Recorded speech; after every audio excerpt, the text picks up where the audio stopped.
तुम्हाला मला भीक पाहिजे कोंढ्या भागामध्ये प्रभाग 19 मध्ये त्या ठिकाणी ड्रेनेज नाही, सगळं अर्धवट एरिया सगळं झालं 19 मध्ये भिंडानगर तुम्हाला सांगतो शिवनेरी हो तसं बघा की ऐका ना, मला काय सांगायचंय, सगळ्या रस्त्यावर अशी ठिगळी लावलेली आहे. हे ठिगळी दिसतात का?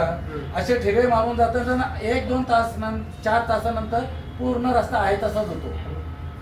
त्या रस्त्याला ठिगळ्या लागल्यामुळं तो रस्ता कायमचा राहत नाही, त्यामुळं तो 2 दिवसानंतर 3 दिवसानंतर तो रस्ता होतोय.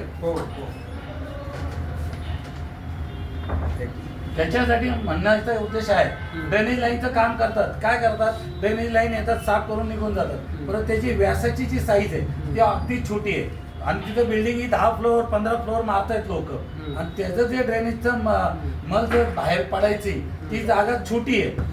ड्रेनेजच्या लाईनी मोठ्या पाहिजेत. त्या संदर्भात एक आहे, लाईटीचं एक माहितीच आहे तुम्हाला. तर रस्त्याचं हे बघा, ही परिस्थिती झाली.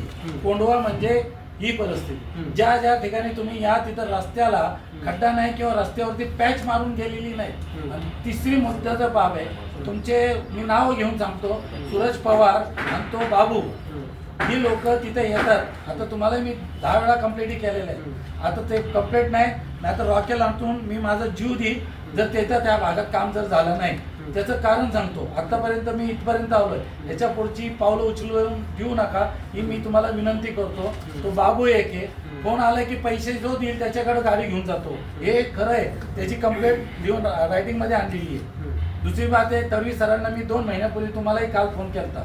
तुम्ही काय म्हटले की मला ती जागा दाखवा, स्पॉट दाखवतो सर, पण पूर्णपणे रस्ताच का करत नाही?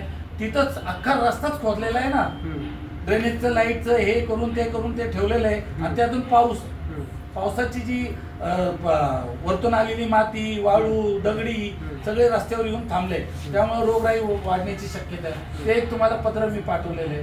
तर ह्या गोष्टी तुम्ही तिथं करणार, आपण तिथं या, व्हिजिट करा. इथं सगळ्या प्रकारचे सगळ्या पक्षाची लोक इथं आलेली आहेत. हे तिथल्या जनतेचा मुद्दा आहे, पक्ष राजकारण नाही. तरी मी राष्ट्रवादीचा उपाध्यक्ष म्हणून मी तुम्हाला नम्र विनंती करतो की आपण या गोष्टीची दखल घ्यावी. भीक द्या आम्हाला, भीक द्या आम्हाला, भीक द्या सर.